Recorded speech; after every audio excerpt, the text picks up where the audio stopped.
Let's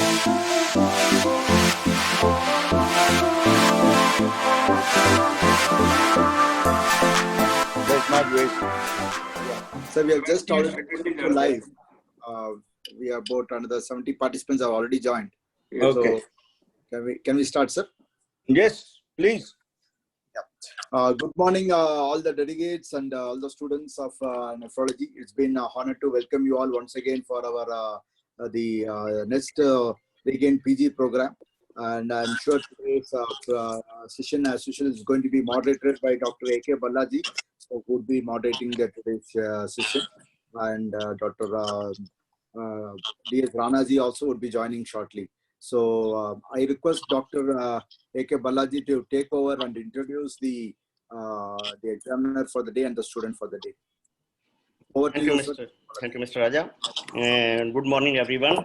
At the outset, I would like to thank Microlab for helping us in organizing this postgraduate teaching program.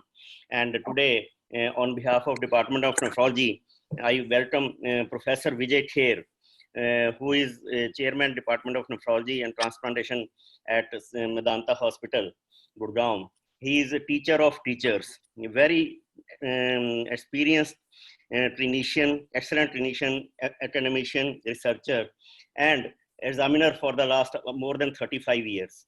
So I am sure, because most of the students here are exam going from DM and DNB, and on an average, we are having around 150 students entering this program, direct as well as on YouTube also. And they all will benefit from this because this clinical teaching you can never get by just reading books. So this experience and from an experienced teacher will be of great immense value to all of you for preparation for your exams. Welcome, Professor Kher. Thank you. Student is Dr. Jinesh Purohit, exam going student from Jasroad Hospital, Mumbai. Thank you, Anil. Thank you, sir, for that very lavish introduction. Actually, but Jinesh, why don't we go ahead and start the case? Yes, sir. Good morning, sir. Good morning. Yes, sir. So I will present a case history given by the patient and his mother. A case of 19-year-old unmarried male named Mr. X, residing at Mumbai, studying in the second year of fine arts, coming from the lower socioeconomic class, is a case of ABO compatible live related renal transplant recipient from November 2015, with his father being a donor. At present, patient is asymptomatic and came for the routine follow-up. I would like to start my history from the birth of the patient. He was born in 2001 as a second male child out of non-consanguineous marriage of his parents at term gestation through the vaginal delivery at home. His mother's age was 23 years at that time, and she took 2 antenatal visits from the gynecologist, and she is denying for any history of diabetes, hypertension, infection, fever, or any other drug or any other complication during the gestational period. He delivered and cried immediately after the birth. He was 1.8 kg at birth. There was no history of any respiratory distress at birth. On third day of life, his mother noticed that he had poor feeding and persistent vomiting for 2 to 3 days, along with the loose motion, which was associated with high-grade fever, and for which he was admitted in the ICU. There was no history of cough or respiratory distress, no history of seizure, no history of crying on maturation or ballooning of the prepuce.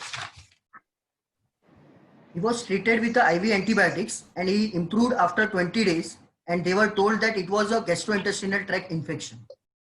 He started feeding well without vomiting after that till next 2 months, when he again developed fever, which was high grade in nature and was continuously throughout the day.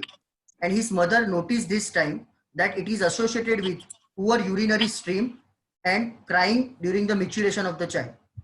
They consulted the local doctor, treated with the oral antibiotics for 6 to 7 days, and fever subsided through, though he was not evaluated for the same. Thereafter, patient developed multiple similar episodes in every 3 to 4 months, and it was treated with antibiotics for next 3 years. There was no history of circumcision in the first 2 to 3 years. In 2005, at the age of 4 years, he again developed fever, and this time he was evaluated and told to have some obstruction in the penile passage and would require surgery. He underwent surgery, most likely fulguration. He improved thereafter for next 1 year symptomatically. There was no history of any antibiotic prophylaxis, and he is not aware of any creatinine report or the ultrasonography report at that time. In 2006, when he was 5 years old, he again had a fever, but this time it was not subsided with oral antibiotics. So again admitted to the hospital and underwent similar surgery and discharged after 15 days. Child was absolutely fine for next 3 years till the age of 8 years. In 2009, his mother noticed there is a bed wetting during daytime and night time. So they came to the Mumbai for the further evaluation. And in Mumbai, he was told that for first time about the deranged kidney function, that is his creatinine was 2.8 milligram per deciliter, and advised for the evaluation. There was no history of edema of leg, no history of hypertension, no history of frothy urine, no history of dysuria, no history of constipation. Patient family refused for the admission and evaluation and started on the indigenous medication, which he took for next 5 years. And as per them, bedwetting was subsided itself within a 1 year. And he had 2 episodes of UTI during these 5 years. In 2014, when he was 13 years old, he had sudden uprolling of eye with loss of consciousness. There was no history of trauma, no history of tongue bite, no history of soiling of cloth. Uprolling of eyeball was associated with the tonic-clonic movement. He was taken to the hospital and his creatinine was found to be 12 milligram per deciliter. He was explained for the hemodialysis and it was done through the left groin temporary dialysis catheter. He improved with the 2 dialysis. There was no history of any CT scan or any other imaging. He was explained regarding his kidney disease at this time that it is due to backflow of urine to the kidney and kidney is damaged because of it. And he will require renal replacement therapy. And all modes of renal replacement therapy were explained in the form of peritoneal, hemodialysis and renal transplant. His father came forward as a donor, but due to financial constraint, they postponed it and he continued with the hemodialysis that was twice a week as a modality. Due to the poor arm veins, he was explained AV fistula was not possible. So right-sided neck tunnel cuff catheter was inserted and started on maintenance hemodialysis twice a week. He had a urine output of 1 to 1.5 liter per day. He had no intradialytic complication with intradialytic weight gain of 1.5 kg. He was transfused 2 blood products during the hemodialysis and he was started on the erythropoietin and iron injection. In 2 months of dialysis, he developed multiple episodes of urinary tract infection again, and on evaluation, he was told that there is some urine that left behind in his bladder after urination. Due to the repeated infection, he was explained for the nephrectomy and he underwent nephrectomy, first left-sided, which was open and uneventful and required 2 units of blood transfusion at that time, and it was done in July 2018. After 1.5 months, he underwent right-sided laparoscopic nephrectomy, which was also uneventful. Patient was stable thereafter. Meanwhile, his evaluation for the transplant proceeded and his father was confirmed as a donor. He underwent some procedure before the transplant and he was told that he may require catheter after transplant due to his some bladder problem. He underwent live-related ABO-compatible renal transplant surgery on 15th of November 2019 with father being donor. Jinesh, can you Yes, sir. stop here? Because now Yes, sir. we are getting into a different kind of trajectory for this patient, and that's that he gets a transplant. Now Yes, let's sir. look at the history of his native kidney disease. Yes, sir. So what do you think at this point of time was the reason for his development of chronic kidney disease? Can you hear me? Yes, sir. Yes, sir. Yes. Sir, most probably, sir, native kidney disease is chronic tubular interstitial disease due to the reflux nephropathy that is secondary to the posterior urethral valve, most probably. So you think that this patient had a posterior urethral valve, Yes, sir. and that's what caused an urinary obstruction? Yes, yes, sir. And at the first fulguration was done at the age of 4 years, Yes, sir. isn't it? Yes, sir. Yeah.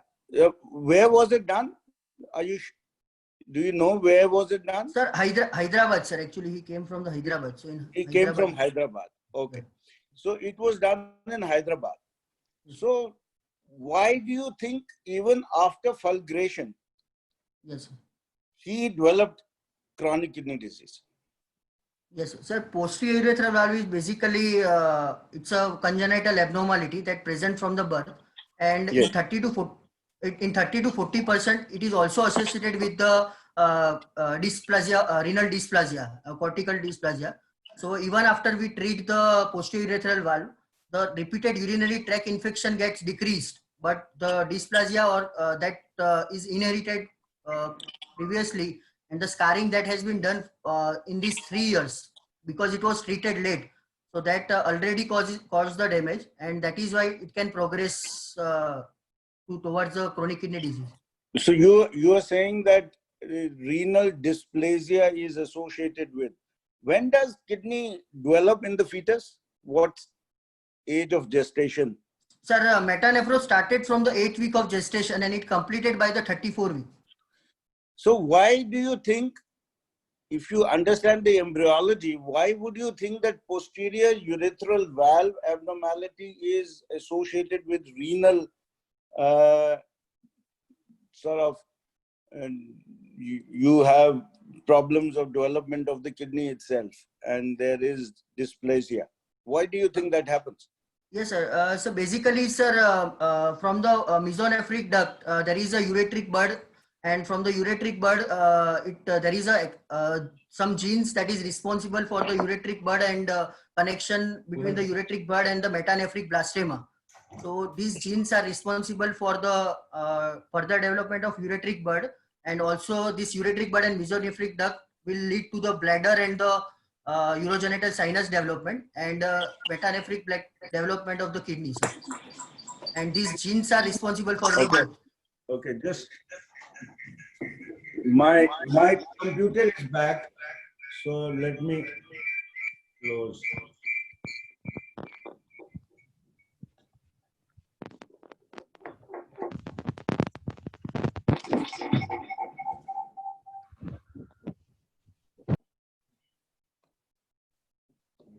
Yeah. Yes. So why do you were talking about that there is a ureteric bud and there is a ureteric bud joins with metanephron. Metanephric blastoma. So posterior urethral valve is an abnormality of the ureteric bud or metanephros? No, sir, it is a ureteric bud. So posterior urethral valve is an abnormality of the ureteric bud. Yes. So why do you think there would be problems with metanephros? I haven't understood it. Why do you think there would be problems with metanephros? If there is a problem, yes, sir. So there are some similar genes that is responsible for the chelicys and collecting duct and tubular system development. The similar genes also contributes for the development of ureteric bud. The most important item in the development of the kidney is the connection between the ureteric bud and the metanephros. Actually, if this connection gets somewhat at that point of time of development and gestation, if this connection is affected, then there are problems both in the ureteric bud development as well as in metanephros. Now, obviously, the environment, genetic environment, there are a lot of genes which have been associated with abnormalities of the metanephros as well as of the ureteric bud. Renin-angiotensin system gets activated during this period of time, and therefore any abnormality of the renin-angiotensin and the drugs which alter that, ACE inhibitors and ARBs, they lead to abnormalities of the development of the kidney. And that's the reason why patients who are on ACE and ARBs are usually not allowed to become pregnant, because these abnormalities in the fetuses are extremely difficult to overcome otherwise. So this connection between the ureteric bud and metanephros becomes an extremely important thing where further development of the kidney and the ureteric bud occurs. And that's the reason posterior urethral valve and other ureteric bud abnormalities are associated with renal dysgenesis. And that's the problem. And that happens in as many as 60% of people with posterior urethral valve, even if this patient was treated in either prenatally or immediately after birth. Even then, problems of renal dysgenesis persist, and this renal dysgenesis leads to chronic kidney disease in any of these. Yes. So I think that's a very, very important reason. So even if this was treated effectively and early, this patient got treated at about 4 years of age, that you may consider probably was. What are the other abnormalities which are associated with posterior urethral valve in addition to renal dysgenesis? Yes, sir. Sir, in other abnormality, there is a duplication of the ureter. That is one. Second, sir, cryptorchidism. That is also associated with the renal. And sometimes the renal agenesis. More important than cryptorchidism or something related to the chronic kidney disease itself. In addition to renal dysgenesis, so there is renal dysgenesis. Anything else? Reflux, sir, itself. Yeah, vesico-urethral reflux. Vesico-urethral reflux is associated in what percentage of people with posterior urethral valve? Sir, almost more than 30%. Sir.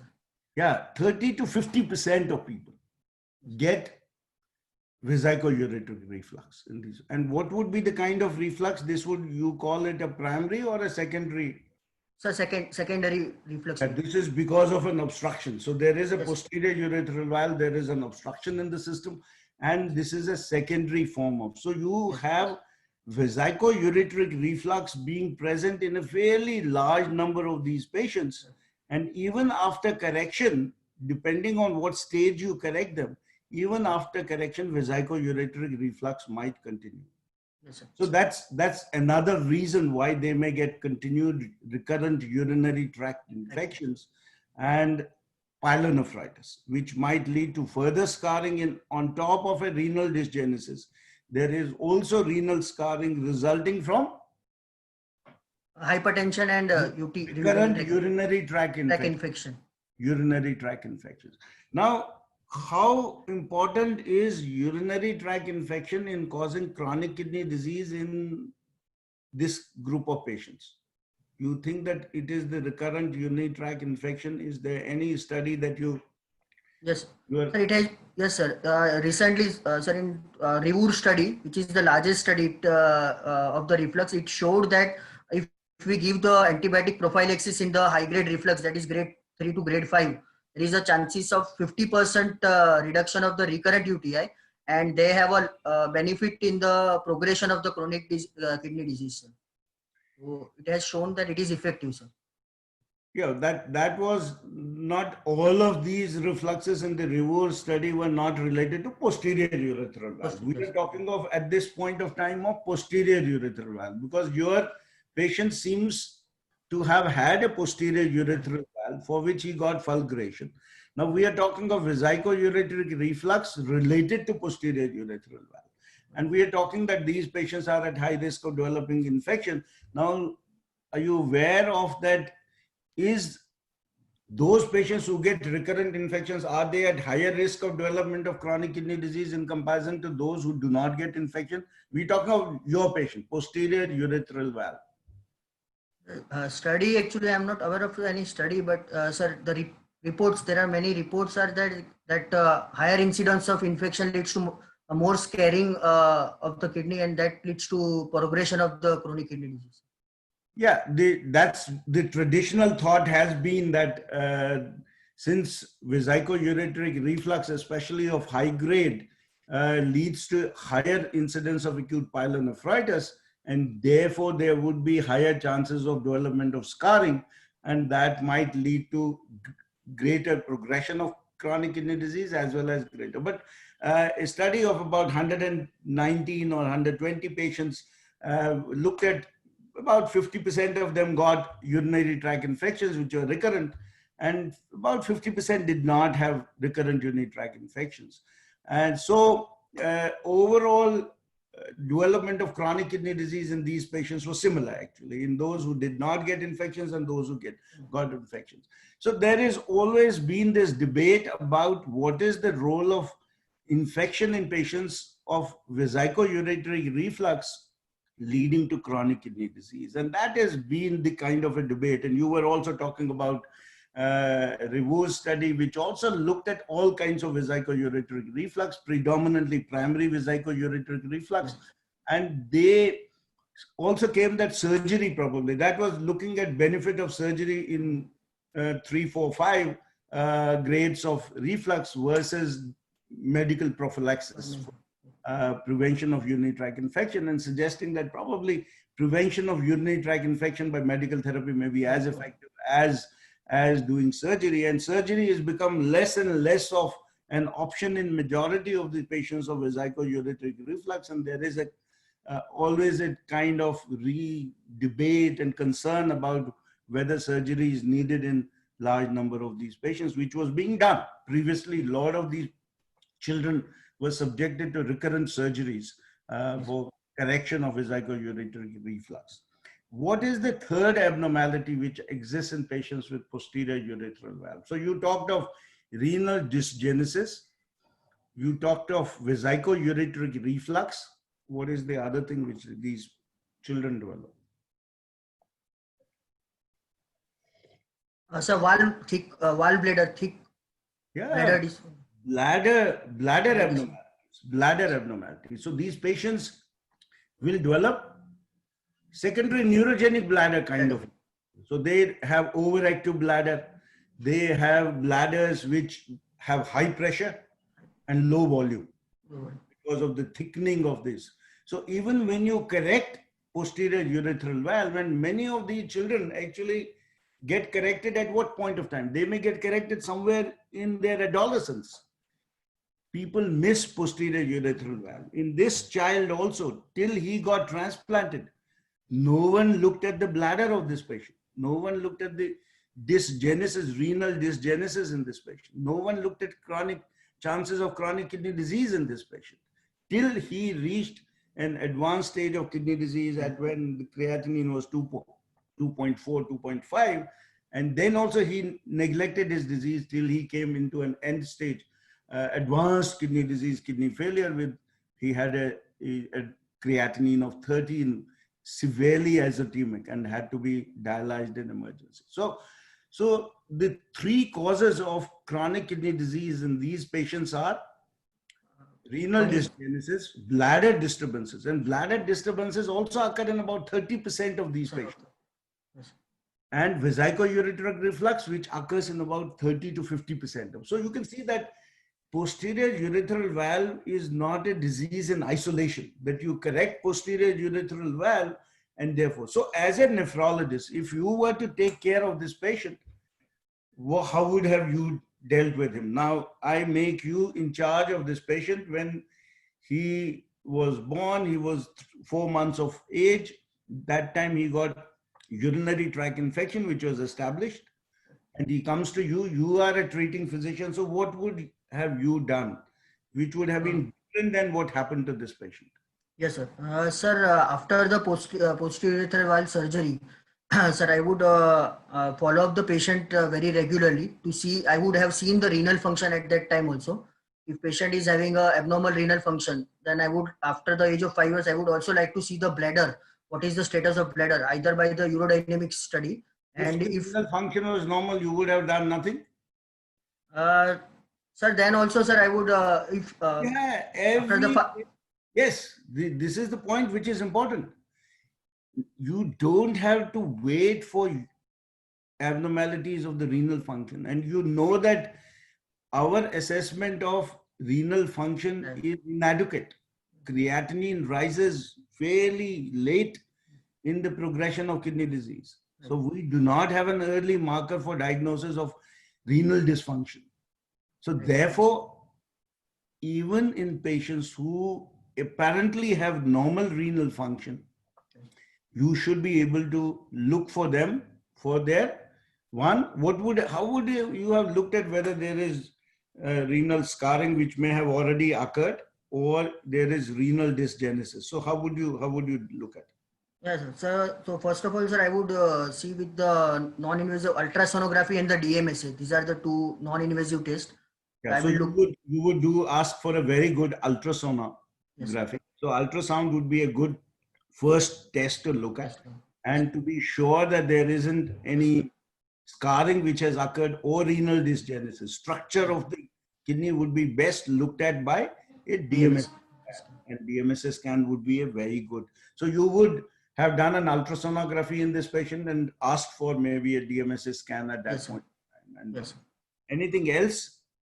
Sir, if after surgery, if so there is a abnormality, then I Not surgery. Yeah, after the surgery. So what? so if there is abnormality in the DMSA and the ultrasonography, then I would see for the bladder assessment, sir. Yes. Yes, sir. Bladder assessment in these children should be done.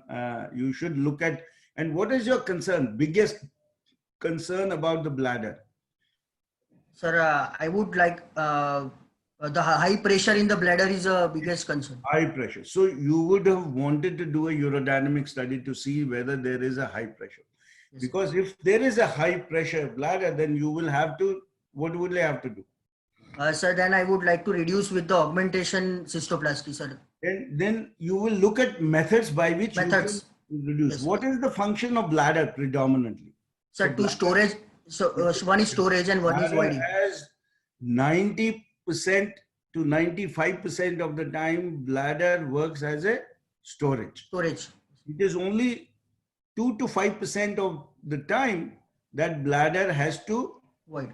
get the urine and get the urine out, and it acts actively at that point of time. Otherwise, it's only 95% of the time it's a storage.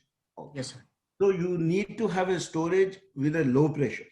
Right. If the storage occurs at high pressure, then there is a back pressure, and then there is a progressive deterioration in renal function. So that's a very important consideration. And how would you, if the person says, no, I don't want surgery, and people would not want to do surgery at 4 months, 6 months, they would want to wait usually for about 2 to 3 years, because many of these abnormalities, but high pressure bladders need immediate attention. So what are the things that you would do? The patient's father says, no, I am not interested in surgery. Sir, non-surgical, I will ask for them for the double voiding, sir. Double voiding would be for vesico-ureteric reflux. And secondly, sir, for the clean intermittent sterile catheterization. So either one will have to put a catheter in the bladder. The only way you can make bladder with a zero pressure or very low pressure would be to put a catheter into the bladder, or decrease storage capacity of the bladder by doing frequent clean intermittent catheterization. So one will have to train the mother or the father for a 4-month, 6-month-old child to do this. Otherwise, if they're not agreeing for surgery, or otherwise one may have to look at surgical options of trying to see whether one can add on, or then otherwise to prevent this kidney from kidney failure, you might have to divert the ureters into low pressure volume, which could be done over the ileum or stomach, taking leaves of the stomach or part of intestines. Okay, so those are important considerations, and unless children are looked at in this fashion, chronic kidney disease will happen in these patients. They will progress. Now, if you had done everything, you have done clean intermittent catheterization, trained the mother does this very, very meticulously, and the child is growing well. So what are the parameters by which you will see whether this child is doing well or not? So what are the things that you will keep as a good physician? Now you followed him up for about 3 to 4 years. So how are you going to see as to how is he doing well? Do you need to do something else? And what are the things that you will look for? Yes, sir. Sir, after the surgery of for the posterior urethral wall, I would at the 6 month or at the 1 year, I would like to see about the assessment whether the surgery was adequate or not. For that, I would like to do the VCUG again, repeat VCU cystourethrogram. And if it is adequate, then also I would like to repeat the annually DMSA scan for the development of new scarring or not. And at every visit, sir, I would like to see for the clinically for the growth of the patient. Then physical examination, I would like to see the blood pressure of the patient and height of the patient and the BMI. And sir, on the laboratory parameters, I would like to see the urine report for the proteinuria development is there or not. Second, I would like to see the biochemistry serum creatinine report, that what is the renal function. And sir, on the investigation, the ultrasonography, that is 6 monthly, DMSA and VCUG annually I would like to do for the patient. Yeah, I think you said most of the things right. I think growth is a very important element in children, and I think that's something which must be looked at. Fortunately, now the number of pediatric nephrologists have grown in the country, and therefore they are taking care of this, and I'm sure that they are concerned. But as adults, many of us are still being asked, and in smaller cities, probably adult nephrologists are still treating children, and it's very important that growth is given an important sort of a thing that needs to be looked at in children that's growing. Control of blood pressure, that's a very important factor which causes progression of kidney disease. And these children, because of the renal scarring or because of the renal dysgenesis, usually have an activated renin-angiotensin system, and the hypertension is a common finding in these patients. So that needs to be taken care of. And you can see that in this patient, actually none of these things were ever taken care of till he reaches. So he could have had all of them. He had vesico-ureteric reflux, which was obviously documented. I'm sure. Do you think that that was the only abnormality this patient had, or there was something else also which could have happened? That sir, dysplasia will be because at the dysplasia could have been there. It was not looked at even before, so we don't know how much was this dysplasia, because we don't have an early ultrasound. So we do not have an assessment of ultrasound, may 2 months, 4 months, 6 months, or 1 year, because before he developed scarring in the kidney or because of the urinary tract infections, we do not have that assessment. So probably we would believe that 60% of these patients have, so he may have had renal dysgenesis as well. And he probably has bladder dysfunction. Bladder dysfunction, yes, sir. Isn't it? Yes, sir. And that is, why do you think he has bladder dysfunctions? Sir, because of the posterior urethral valve, sir, initially bladder dilates, and that... What is there that tells you that he has definitely got bladder abnormalities? Sir, one is from the history, the symptoms, sir, that he was having incontinence, day and night time bedwetting was there. Okay, So, yes. So storage symptom and the voiding symptom. You think, see, the first time you talked of bedwetting was 2009, which is about the years of age. You think that he wasn't having bedwetting before that? Yeah, he must be having, sir, but they noticed later. He was having, because parents feel that up to about 4, 5, 6 It is normal. It's normal, and therefore wasn't given it. It's only that when a child becomes a particular, otherwise ordinarily a child after the age of 2 or 3 years should be competent, should not have daytime incontinence, urinary incontinence, or nighttime incontinence. Usually they would become, with good toilet training and all that, you should have. But if you have persistence of these, then that tells you that there must be bladder dysfunction in many of these children. And so that's another thing. He continues to have urinary tract infections post-transplant. He continues to have that. Yes, sir. So that again tells me he develops a vesico-ureteric, he's persistent vesico-ureteric, or we'll come to transplant things somewhat later. So this child has most likely bladder dysfunction, which wasn't evaluated. Yes, sir. Now I want to find out, was it evaluated prior to transplant? Yes, sir. He underwent the urodynamics, sir. Just Most probably. Yes.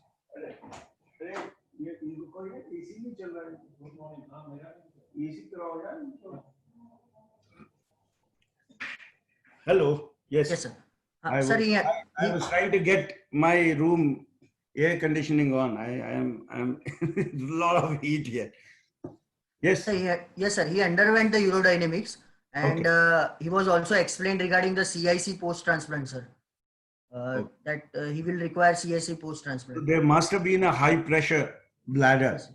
maybe a low capacity, high pressure Yes, bladder, sir. which I told you is something. And that's one thing which leads to progressive chronic kidney disease. Mhm. If you leave persistent, even if you do surgeries for vesico-ureteric reflux, that reflux will reoccur again because there is a high pressure bladder. Right, sir.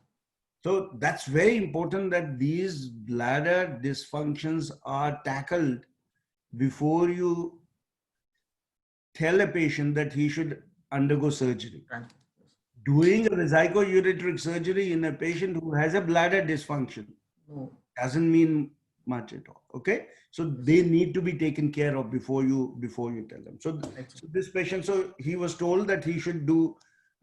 He probably may need CIC in the post transplant period. Transplant. Yes, sir. So you have a patient now who has advanced to chronic kidney disease, Yes, sir. okay, and requires now transplant, and his father comes forth as a transplant. What are your concerns in this child? Yes, sir. About Sir, that. first, yes, sir. Sir, in this child, sir, the immunological and non-immunological concerns are there. Sir, regarding the immunological, as he is a younger age, so he had a high chance of rejection post-transplant. Second, sir, he received the multiple blood transfusion, so before transplant. Yes. So that is also sensitized him for that. Yes. So that is the second reason. And the third, sir, he had a urinary, sir, in non-immunological, sir, he had a urinary tract infection pre-transplant and a bladder dysfunction. So chances of getting urinary tract infection post-transplant is also one of the thing that we have to concern. And secondly, sir, He bladder.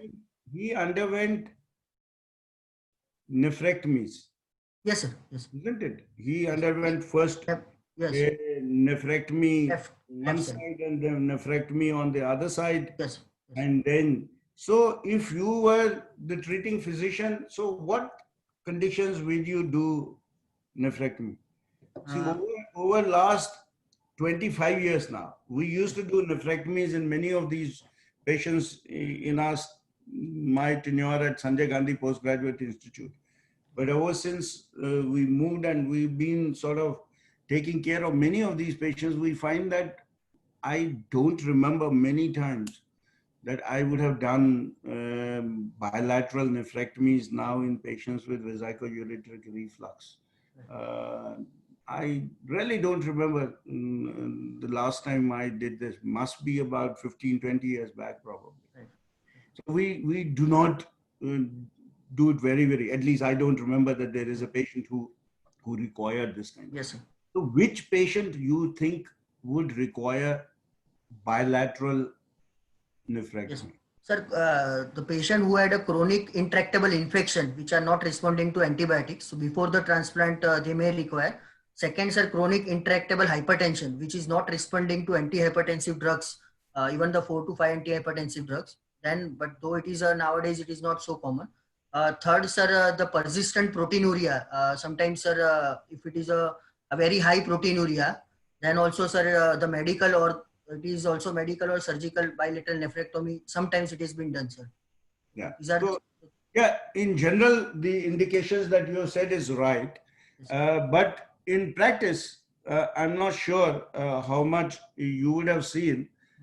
In practice, the need for doing bilateral nephrectomies in these kind of conditions has gone down these days because of the antihypertensive drugs being so effective. It's rare that we have had uncontrolled hypertension as a cause for removal for indication for bilateral nephrectomy. I don't remember.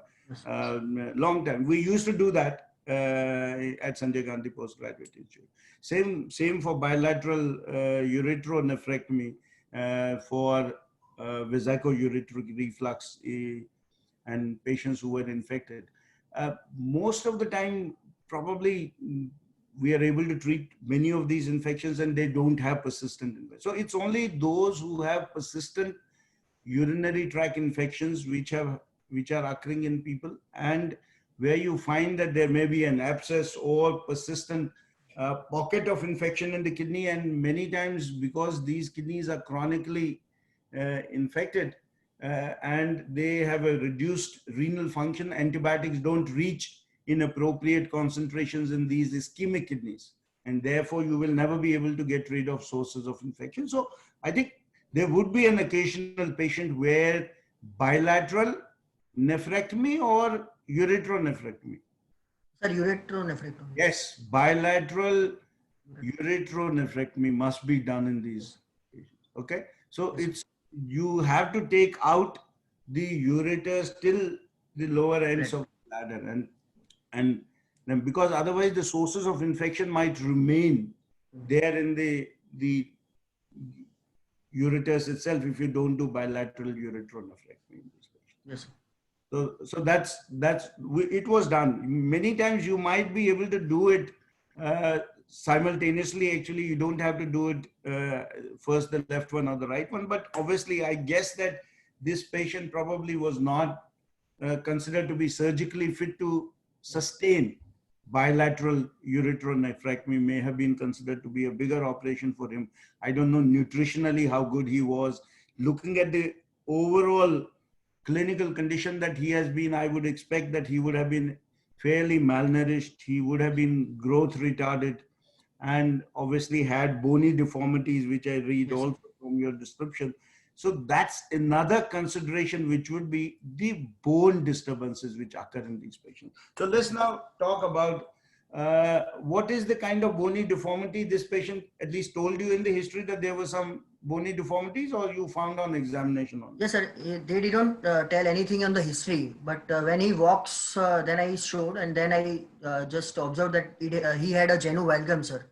Okay. The- So what are the common bony abnormalities, and which you need to sort of look around for people Yes, sir. with this kind of disease? Yes, sir. They are, sir, prone for the renal osteodystrophy in the form of rickettsial, that genu valgum, and other rickettsial manifestation in the form of rickety rosary Harrison sulcus. So this bony deformity, if it is severe and he is not able to walk, then we have to sort it out, sir. And sometimes the scoliosis also is the manifestation of the vitamin D deficiency or rickettsial manifestation. So why are these patients at high risk of developing rickets? Yes, sir. So basically, sir, there are two main reasons. One is, sir, because of the chronic tubular damage, there is a synthesis of 125 cholecalciferol is reduced. And second, sir, because of the tubular interstitial disease, they are prone for the type 4 renal tubular acidosis. And this acidosis will lead to the bone resorption and ultimately to the rickets. Yeah, I think you're right. One is the vitamin D deficiency that develops in these children much more than patients of chronic glomerulonephritis. It develops early and it remains persistently there. And second is the renal tubular acidosis that develops in these children because of obstructive type 4, and then they can develop type 1, type 2. All of these renal tubular disorders can be present in patients who have posterior urethral valve and obstructive uropathy and all that. So these children are very prone to develop rickets.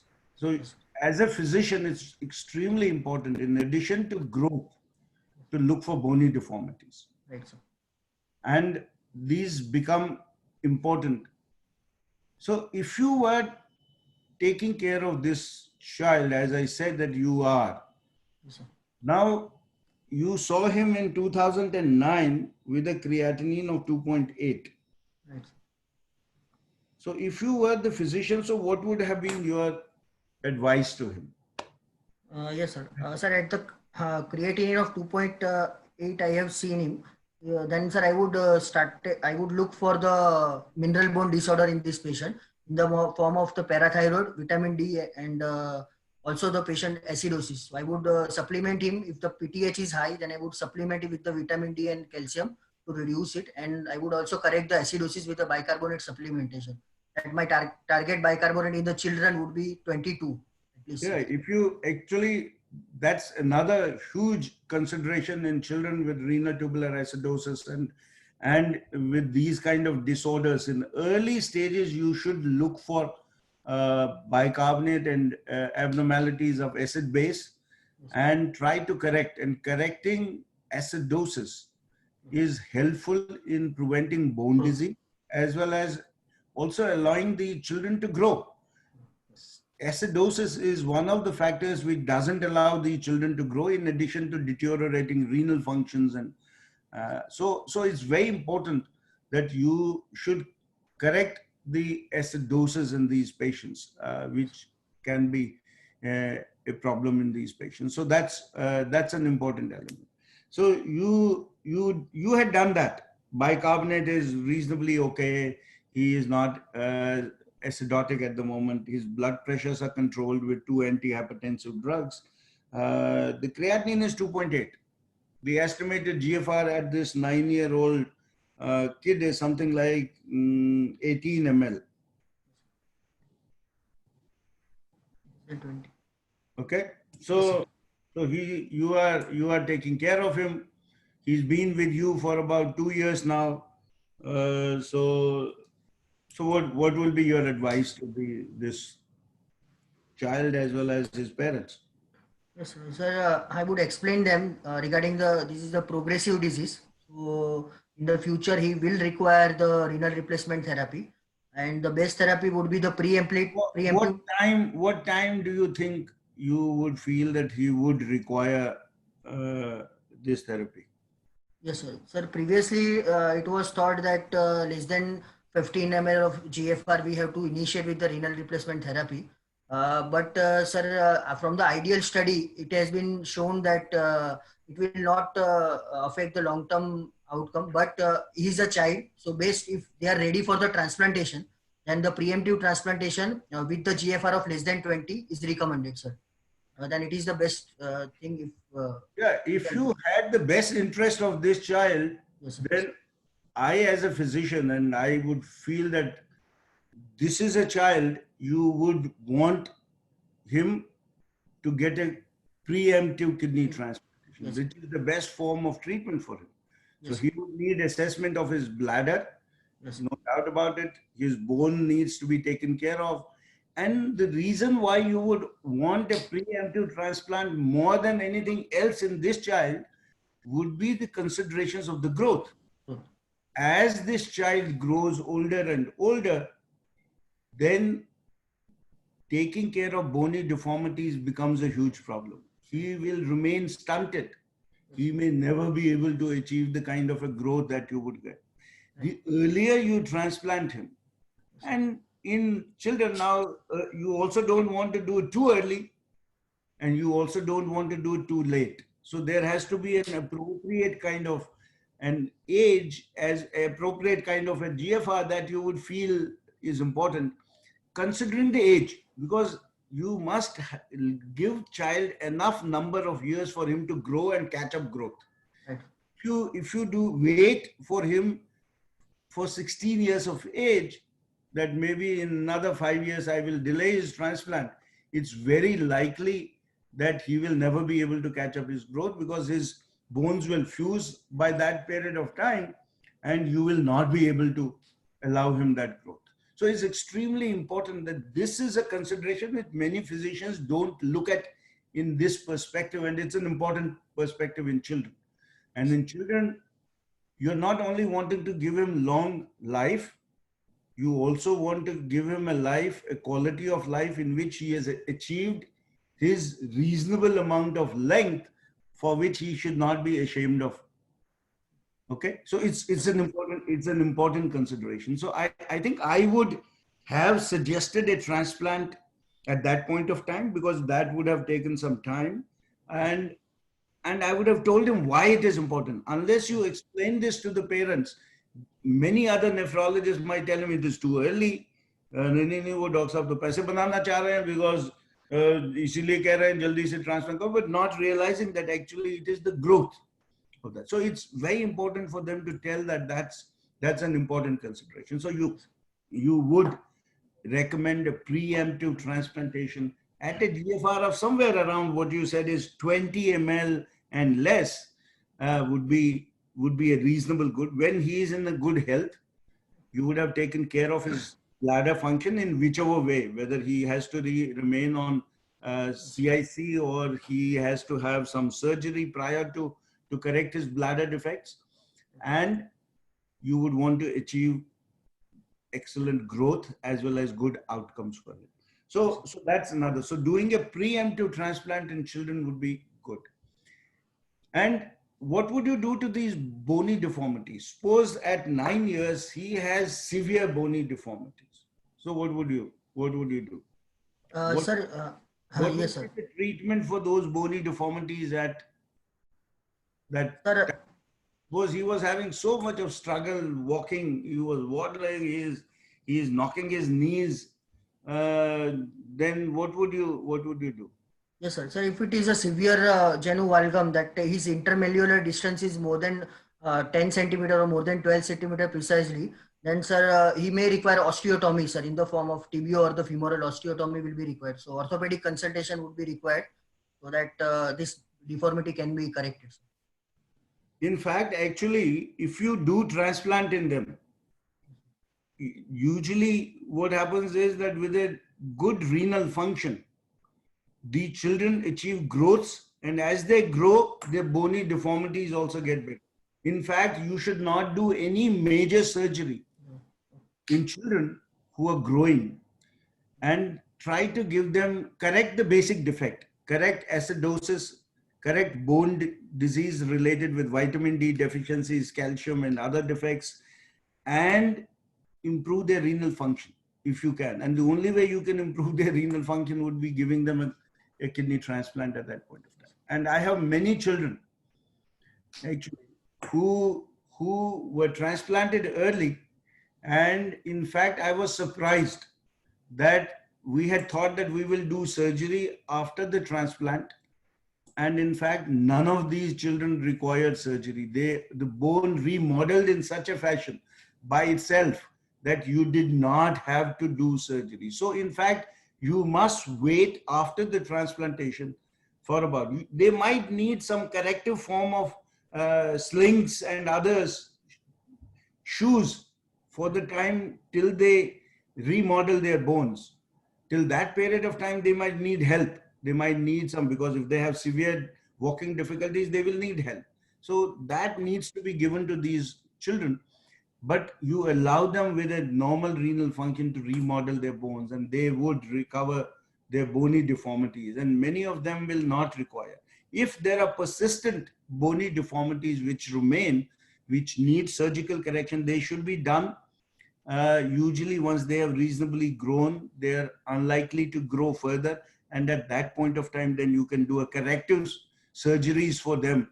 But if there is a surgery which is required because they have a gait which is difficult for them to carry on, then obviously they will need that kind of, but that's going to be rare. I'm telling you that it surprised me also when I was your age, or maybe slightly older than you, but the kind of remodeling that occurred in these children is amazing actually, and you may not require to do these surgeries in these patients. So give them an effective transplant at that point of time. Now you said that the other concern you have at the time of transplant was the immunological. At the moment today, we're not going to talk about the immunological aspects of transplant in this patient. I think let's talk about the non-immunological things that is. And for the bladder, we talked about that he would be given, what would be your choice if you were the treating physician and he has a low capacity and high pressure bladder? So what would you think?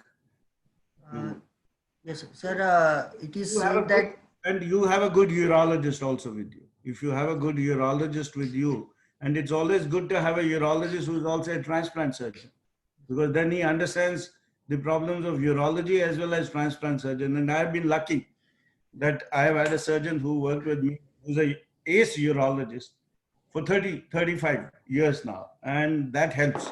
That helps you to understand urological disorders the same extent as he understands medical disorders because of this close interaction that we've had together for long periods of time. So it's good to have a urologist and a transplant surgeon with you who works with you for long periods of time, and you become friends as well, and then you can look at these patients in much more effective way and create. So what would be the kind of Sir, it is said that uroepithelium is the best reservoir. So if sir, he is a high pressure bladder and the low capacity, then augmentation cystoplasty is the best modality for him, and Yes. we can use the ureter, the native ureter if it is present. Then we can use native ureter as a bridging therapy. yes. And yes, sir. And if it is not possible, then we can use as a mitrophenol. The appendix we can remove, and we can use as a mitrophenol. And as a last resort, we can use as a ileal as a conduit, and we can do the ileostome, sir. What are the problems with ileal conduits? Yes, sir. First, one is the infection is the problem, and second is the hyperchloremic metabolic acidosis, and third is the electrolyte imbalance. These are the three main problems with the electrolyte ileal conduits. So what is the alternative for this? Sir, then the CIC is the No, surgical. If you were to, for ileal loop, what's the alternative? I told you earlier also. You can take a sleeve of the stomach. Stomach as Mitrinoff, you told. Appendix is used for Mitrinoff. That you increase the capacity of the bladder itself and try to make low volume bladder into a higher volume bladder, and therefore the pressures would go down in that. The other, if you were to, because of the concern about the urinary tract infections because of bacterial contamination of the ileum, and second is also that bicarbonate reabsorption which occurs in these and therefore hyperchloremic acidosis that can occur in these, the bicarbonate loss that occurs, and you have hyperchloremic acidosis in many of these patients. So a portion of the stomach can be used and brought down. A sleeve of stomach can be brought down, and people have used that also, and that improves on some of the complications which can occur with an ileal loop in these kind of patients. And people have also used ureters into the skin, and so that they can then you attach a bag and then the urine. That has also been used effectively in people, and it depends on actually what determines basically which kind of treatment should be given, and they are complementary treatments. It's not that one treatment will fit in a particular patient, but at a particular stage of their growth and their condition, you might use a particular operation, and if you get into problems with that, then you use another additional element in them and then try to give them long life. And in fact, we have about 15 patients who have had these kind of problems, and we have transplanted them. There are a lot of people who, because they have bladder problems and they feel that these are contraindications for transplantation, we have transplanted. And that's where I was talking about, that you have to have a urologist who, if he happens to be a transplant surgeon, your problems of this bladder problems would be sorted out much better if you are indulging in transplantation of these patients. These are difficult patients. There's no doubt about that they will behave somewhat differently. You need to manage them differently. So their outcomes could be different if you don't manage them well. But we feel that if you manage them well, give them a reasonable amount of, once they understand, they participate in the decision making of their management, which is very important. I think the most important element in management is that you will have to make either young children with their parents as a participants of this, or if they are grown up, then adult patients to partner with the decision making of what would be the best thing for them. So it's very important, because if there is a clean intermittent catheterization and if the patient cannot do it, then there's no point in giving clean intermittent catheterization as an option of treatment for this patient and transplanting this patient on the basis that he will do this clean intermittent. It's important to establish that he's able to do it well. He will be able to do it in the post-transplant period. And if you are able to do it in the post-transplant period also, except that the urinary tract infections may be higher, you are able to give them a reasonable amount of quality and quantity of life with renal functions which are as good as those who do not have these kind of abnormalities. You do fairly well in these difficult patients. So I think don't deny them a transplant. Right.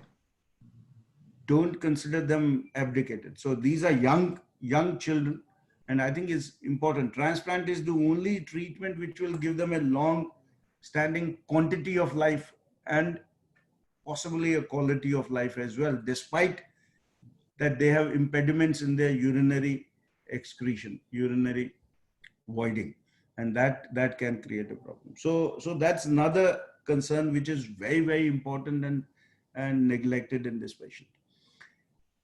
Now you did a transplant in this patient. So what happened? Sir, I should proceed with the transplant history. Yes. Yes. Because we had, is there a question from because we have, because this part of his history, this patient's history is important because that is where the native kidney disease developed. And there is a lot of things which we could have done earlier in this patient, which could have maybe, if not totally prevented development of kidney failure, but maybe it would have delayed the development of kidney failure. So there were many things which were not done in this patient and which we have discussed about those. Is there any question anyone has or you have?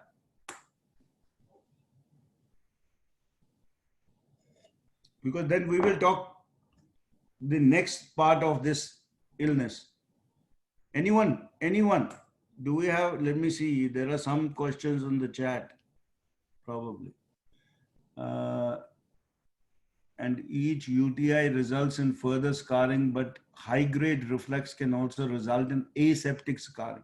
Well, this is a question I would want. So what is the concern about, the question is that would just vesico-ureteric reflux by itself, say grade 4, grade 5 reflux by itself without causing urinary tract infection, cause scarring? Yes, sir. The pig model of the reflex has shown that even the sterile reflex can cause the scarring, sir. So it is less, but it is shown that experimental model that even the sterile reflex can lead to the, because of the jet or the pressure, it can lead to. Who was the guy who did this? That I don't know. You don't know. Know his specialty? No, sir. Anyone? A quiz? Anyone? Either the name or the specialty? The radiologist who was working on reflux nephropathy. And yes, he did document an exam, but actually in humans, that's not been documented very, very convincingly actually. It's only in secondary vesico-ureteric reflux, where there is obstruction in the lower tract.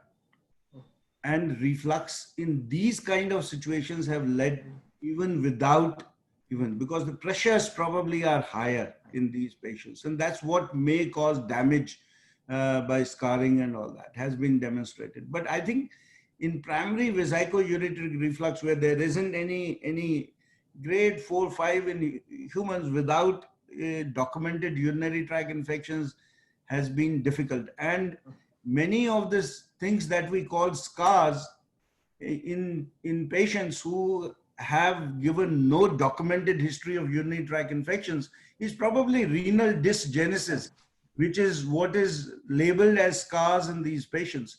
And that is what has been documented. And that has been documented by pre-birth, preterm investigations of these children as well, and that they have scars even when they were in utero. And you look at these, ask upmark kidney initially was considered. Again, it's again a reflux with abnormalities in the development of the kidney and all that, and without any urinary tract infections at that point of time. So this is probably a renal dysgenesis, which is what is associated with. So sterile scarring in primary vesico-ureteric reflux, I don't think there is reasonably good amount of, but this has been talked about, this has been debated about, and experimentally that's been looked at it, but not really. Yes, Ransley and Risden, right. Ganesh, well done.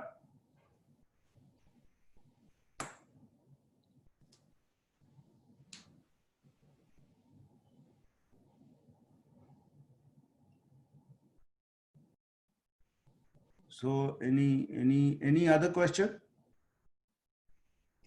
When we are talking about high pressure, low capacity bladder, should we be talking about lower tone rather than retain? Actually, we need to take care of both.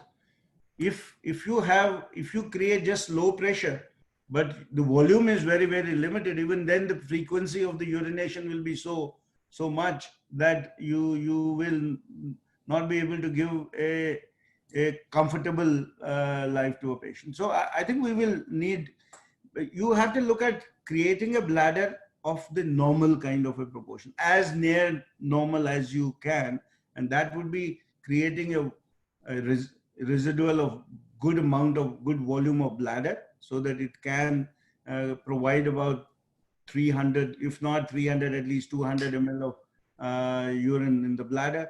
And then the pressures obviously need to be low so that the upper tracts are kept.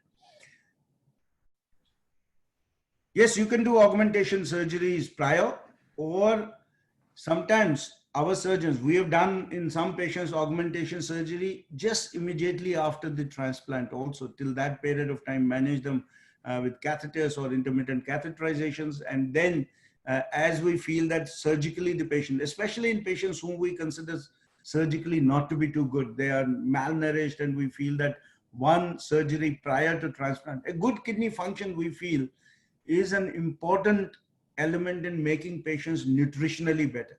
In transplant, once they start with good renal function, then they start eating well, they start getting better quickly, and they will get better. So I feel that that's an important element in. So we have many times postponed surgery prior to transplant and done it immediately after, many surgeries. But usually bladder surgeries, we would, in most of our patients, we would try to handle them before transplant rather than after the transplantation, by and large. And we have done augmentation surgeries prior to transplant as well.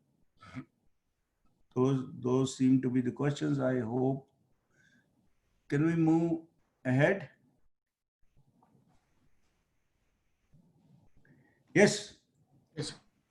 So he underwent live-related ABO-compatible renal transplant surgery on 15th of November 2019, with father being donor without any comorbidity. Father was 44 years of age at the time of transplant.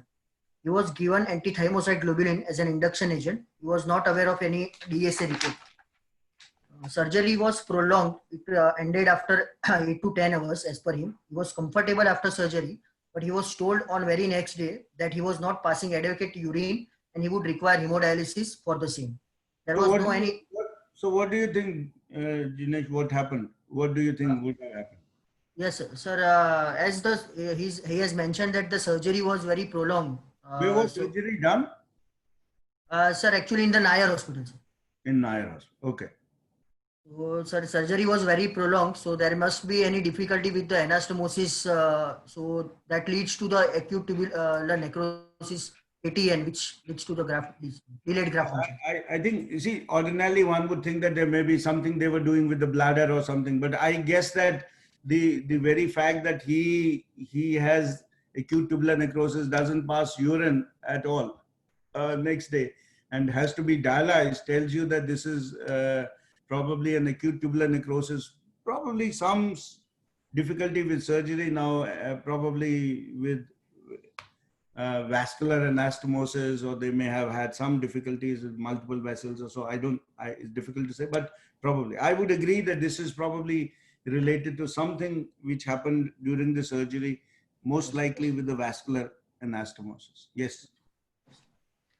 There was no any history of hypotension, no history of blood loss, no history of tremor or hypertension or a loss of consciousness, no history of breathlessness. Many times surgeons don't tell you about these. See, you never know. As a nephrologist, you tell them, was there a blood loss? They will tell you, no, there wasn't any blood loss. Was there a difficulty? Even good friends don't tell you sometimes as to what has happened. Yes, sir. Okay.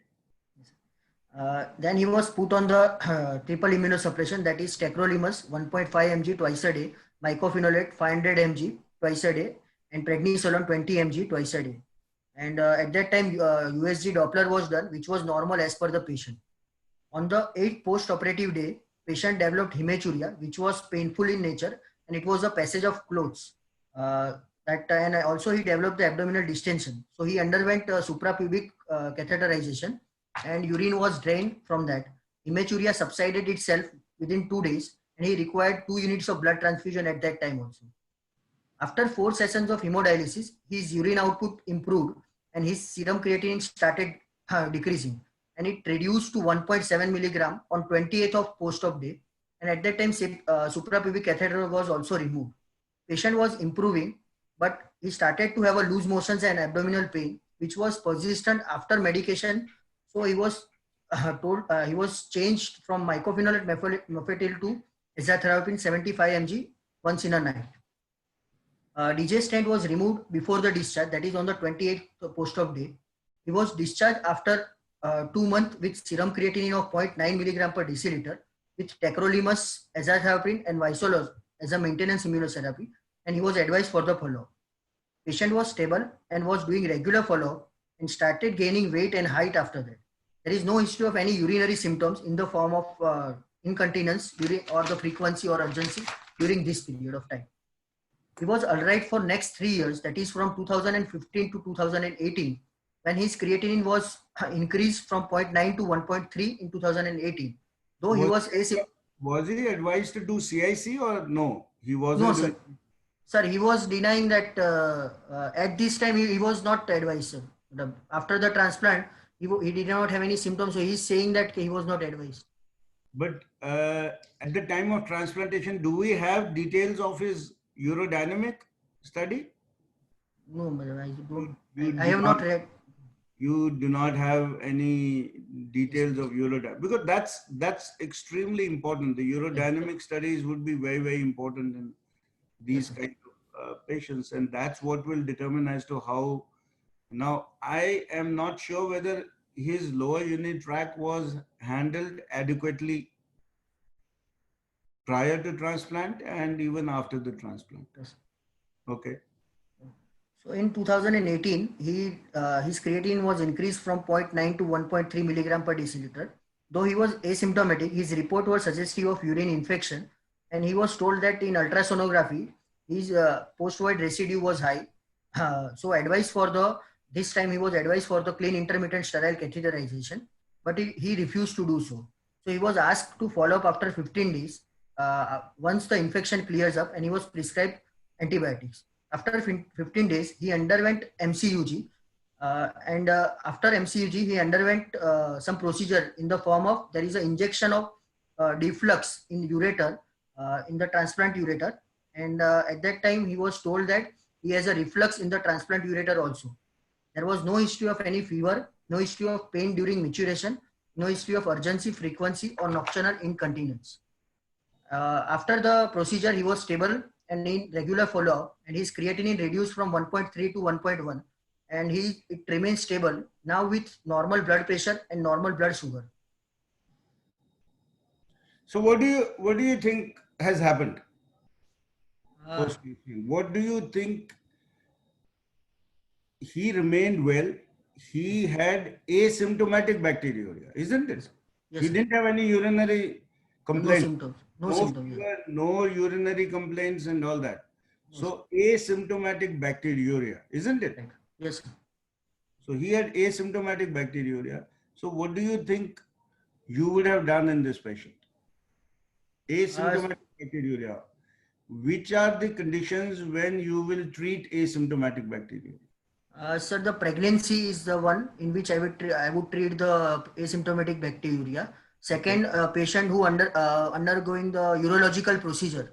Then I So would like someone who is undergoing a urological procedure. Then I would treat the asymptomatic. And third, a severely immunosuppressed patient. The transplant patient also, some reports have suggested that we should treat the asymptomatic bacteriuria if there is a abnormality in the urological tract. I used to, this was the traditional teaching that was being done to all of us. We've all grown with this idea that transplant patients are at high risk of and urinary tract infection is the commonest infection which occurs in the immediate post-transplant period, at least for about first 6 months or so. Urinary tract infections is the commonest cause of infection in post-transplant period. And we were traditionally also taught that since patients are immunosuppressed, therefore asymptomatic bacteriuria in these conditions might also be treated, and we used to treat these patients. However, there is a good randomized trial which got published in American Journal of Transplantation, I think in 2015, 2016, which is a randomized trial, significant trial, which looked at treating asymptomatic patients with antibiotics, prophylactic antibiotics, as well as half the patients not giving, and the overall outcome of the renal function and overall symptomatic urinary tract infections, and none of these were documented. So it became very clear that actually CDC as well as Urological Society of America, they all removed immunosuppressive suppressed individuals as a condition for treating asymptomatic bacteriuria. So asymptomatic bacteriuria, two conditions that you said so far remain. Pregnancy is one, and anyone undergoing a urological procedure, if he has an asymptomatic bacteriuria, then you need to treat it with a single one or two peri-procedural antibiotic therapy needs to be given. You do not need to treat it for long periods of time. You need to give pre-procedural and maybe around for 24 hours, take care of this. So in this patient also, if I were the treating physician, I would not have treated him. The rise in creatinine from 1.9 to 1.3, I would have looked at, was there any other factor which was responsible for it? I'm not sure whether they looked at it. They treated him. Either the urine cultures remained, they got an ultrasound, and in a transplant patient, vesico-ureteric reflux is common. In fact, good 30 to 50% of patients may have vesico-ureteric reflux. And if the lower tracts are good, then I wouldn't worry about this vesico-ureteric reflux at all. And doing a procedure like deflux, I think in this patient was unnecessary, in my opinion. These are being done very frequently. Every reflux that you see in a transplant patient associated with or without urinary tract infection is being put on deflux, in my opinion, is not right at all. And I have seen complications arising out of this, and patients who never had urinary tract infection, just because on ultrasonography they documented that there was some urine remaining in the bladder, and then somebody did an MCU resulted in a urinary tract infection in a patient who never, 3-4 years in the transplant, no urinary tract infection, like your patient. He hasn't had a urinary tract infection in his post-transplant period. Asymptomatic bacteriuria, and you do something for this, for which you think this creatinine 0.9 to 1.3, most likely volume factors, cyclosporin level or tacrolimus level. I would think so many other factors which could have been this. And you think deflux did anything to this kidney function or to urinary tract? I don't think so. He had an incidental asymptomatic bacteriuria present, and I don't think this was needed. And I'm sure that many of you must be seeing this happening in your transplant units, and I would advise a good nephrologist to desist your urologists and transplant surgeons away from doing this, and insist that if you are taking charge of the patient, then do not allow your patients to be subjected to unnecessary procedures which can be harmful. In fact, I have had patients referred to me from other centers who had these unnecessary procedures being done, and with complications and severe complications resulting in graft losses also. And sometimes you feel very bad, but why was this procedure ever done? Patient had no symptoms to start with. So I don't think this was necessary. So vesico-ureteric reflux is not an uncommon finding in. I think it's very important to look at, is there a lower tract of, whenever you have a patient in the post-transplant period, if he has repeated urinary tract infections, you must look for lower tract studies. And in this patient who has a past history of posterior urethral valve, vesico-ureteric reflux and other things, secondary bladder, probably bladder abnormalities, which was, I think, since you tell me that he was told that he might require CIC in the post-transplant period by the surgeon, the transplant surgeon, wasn't it? You were telling me that he was told. Yes. So I would guess that there may have been some abnormality in his urodynamic. I don't know whether that was adequately, but he should have been monitored in the post-transplant period. Sometimes what happens is that in the pre-transplant period, although you're telling me that this patient had a reasonably good urine output, 1 to 1.5 liters of urine output, Yes, sir. which is good. But many times assessment of lower urinary tract in a patient on dialysis, where the urine outputs are very low, get extremely difficult. They're not easy because these bladders are not functionally that effective, and therefore making assessment at that point of time becomes difficult. So many times, if the urodynamic doesn't show gross abnormalities, we would reassess urodynamic studies being redone at about 3 to 6 months post-transplant. In many of these patients, especially, we would do obviously a uroflowmetry in many of these patients, maybe at the end of 1 month or so. And if uroflowmetry doesn't show, then we might postpone. And we would do a urodynamic study in patients where we suspect that there is going to be a lower urinary tract abnormality. Then we would do a urodynamic study in these patients. But if the patient was asymptomatic, I would desist having done a procedure of first treating this patient. Second, that there wasn't any need to do a procedure like this in this patient. So any questions? Sir, you told that reflux is common in the transplant period. I have also told many times, but what is the reason that we often found that What? it is? You said that sir, reflux is very common. Even the grade 3, grade 4 reflux is common in post-transplant period. I didn't say grade 3, grade 4, but reflux is common in patients. The way many transplant surgeons actually do not spend too much of time doing surgeries which are sort of anti-reflux surgeries and all that. So you may not, and so it's not uncommon. In fact, when you look at patients in the post-transplant period, you will find that at the time of ultrasound, when the bladder is full, there is reported to be some hydronephrosis. You ask these patients to pass urine, and then the hydronephrosis goes away.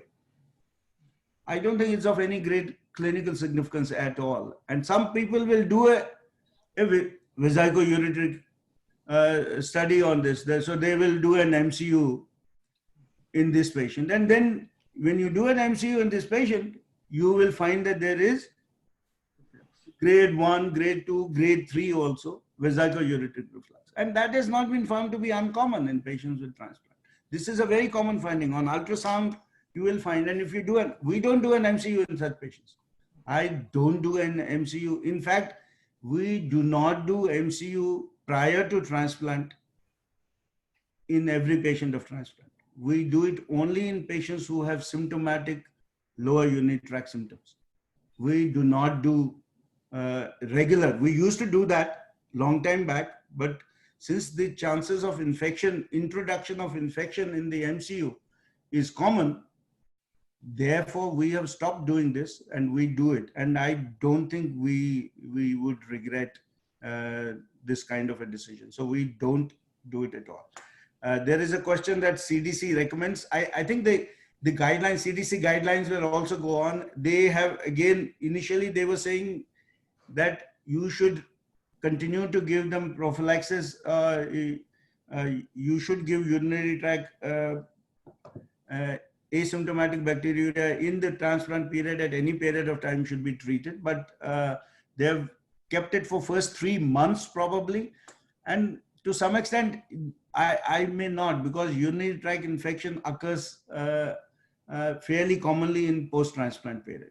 And that happens basically because we put these catheters, we've intervened in the urological area, and therefore they do get urinary tract infections. Some people believe that, and especially from Gangaram people, Dr. Ashwini, Dr. Balla have strongly believed that mycophenolate mofetil introduction, as they were not seeing it as commonly as early. And I would, in the literature also, there is a mention about mycophenolate mofetil being incriminated as one of the agents for urinary tract infections and all that. But I think I don't think people have stopped mycophenolate mofetil because urinary tract infections are easy to treat in the post-transplant period. They may occasionally become difficult in a particular patient, but by and large they are not very difficult to treat.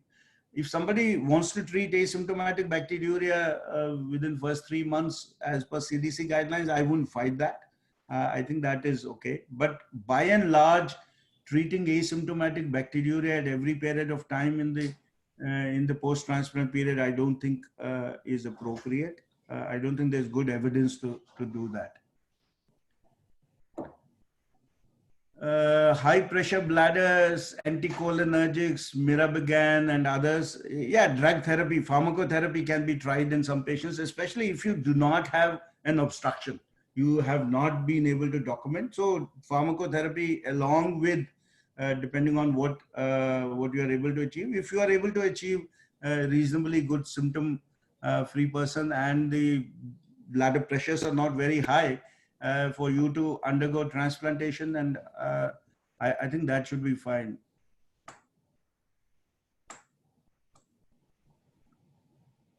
How do you augmentation prior to surgery? That is already given. What else? Is there any other question I'm missing here? I can't see other questions. Is there any other question, Naira? Somebody wants to raise a hand, or I am not seeing any others. Anyone else? Any questions? Jinesh, you have any questions? No, sir. I must say that you've done well. You seem to be reasonably well read on this topic and prepared it well. You presented also reasonably well. So I think I find the questions are not either people have gone back to work or gone to sleep. Anyone? Yes. One question has been asked by the Dr. Ganesh. Yes. Sir, if facility available to measure the MMF trough level, what is the ideal level to keep? Why our set of patients are on lower dose of MMR compared to US and Europe? Well, I see, unfortunately, clinically, mycophenolate mofetil, one is that doing these levels is somewhat tedious. Second, that most centers haven't, and those centers which were doing it and haven't been able to establish the clinical utility of this on a day-to-day basis. But I agree that CMC Vellore does it often, and many of their patients, they follow based on mycophenolate levels, and that's the only center I know of which has data. And I used to talk to George T. John very frequently on this issue, and he used to tell me that in their study they found that in an answer to the question that 20% of people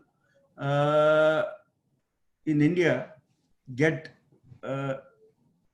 subtherapeutic doses, 30%, and 20% get more.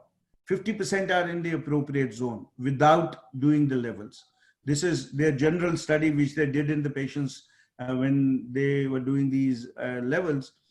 And and he said that something like 40 to 60 was the level that you would say they would keep it around that. But I don't think I have used this at all. I am one of the guys who actually, if we get into difficulties with mycophenolate mofetil, I would change to azathioprine. I'm an azathioprine man. I love azathioprine. So I start with mycophenolate mofetil, and the moment the patient gets into, I don't change it in people who are doing well on mycophenolate mofetil. And our tendency now, initially our tendency, like all other Indian nephrologists, was to reduce mycophenolate mofetil to 360 BD. I don't do it so we reduce it in patients only if they start getting difficulties and some side effects, adverse effects, and then I reduce. And if I have to go to low doses, or they have diarrhea and vomiting and pain abdomen, dyspepsia and other, if they're losing weight, then I would change over to azathioprine at about. And we had a recent talk by Dr. Josh T, by Dr. Chaco. And Chaco had proposed that actually at the end of about 6 months, if some people are not doing well on mycophenolate mofetil, that would be the time to maybe change over to azathioprine. And azathioprine is a good drug. It's just because it doesn't have a champion to fight for it. No pharmaceutical company wants, because it's a cheap drug, and so there isn't big bucks to make. So no one is fighting for it, and so therefore, and unfortunately, nephrologists also have given up on it, and that's the reason. It's a good drug. I don't see a reason why I wouldn't change if mycophenolate mofetil is not being done. So, but if you get good reliable levels, then maybe one should be able to look at levels. But unfortunately, they're not available in the regular labs. So unless you have a specific lab, you will have to send samples to CMC Vellore.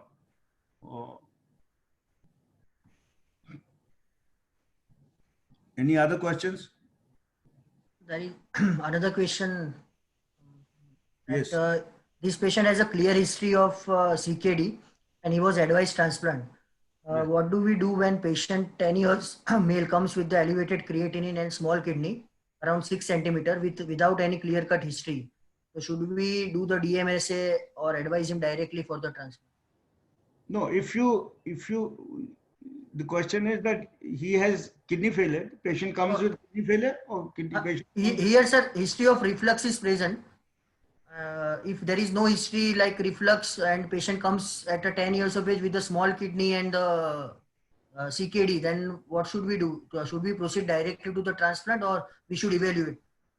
No, we should. We not everybody I evaluate. See, actually, symptomatic patients whom you catch early for vesico-ureteric reflux are those patients who are symptomatic for recurrent urinary tract infections. These are the patients who are evaluated.